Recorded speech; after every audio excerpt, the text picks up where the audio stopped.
এই জ্ঞানটা হচ্ছে বুদ্ধিতে।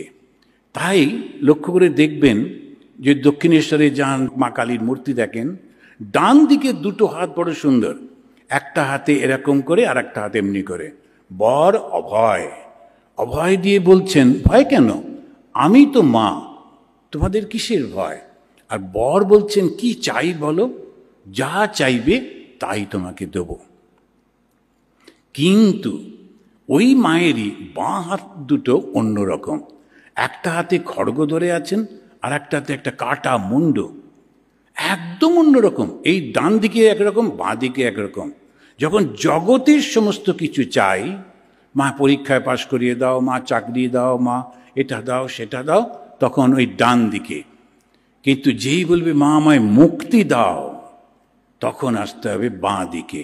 এই বামা কালী বাঁ দিকে যিনি আছেন, তিনি ওই খড়গটা কাউকে কাটার জন্যে না, অহংকারটাকে কাটার জন্যে। যে মুন্ডটা ধরে আছেন, ওর নিচে একটা শেয়াল বসে আছে, ওই শেয়ালটা পশুটি চাইছে ওইটি, তখন যেন মা বলছেন এটা তোমার জন্যে না, এ জ্ঞান পশুর জন্যে না, শুধু মানুষের। ভেবে দেখুন কি সুন্দর। এই হচ্ছেন শ্রী শ্রী মা কালী। আর ওই জ্ঞানের সঙ্গে সঙ্গে তার কোমর থেকে ঝুলছে মানুষের হাত, কেননা জ্ঞানের সঙ্গে কর্ম সংযুক্ত হলেই সৃষ্টি। শুধু জ্ঞান সৃষ্টি করতে পারে না, শুধু কর্ম জ্ঞানহীন কোনো কিছু হয় না। সেই জন্যেই দুটোর সমন্বয়ে শ্রী শ্রী মা।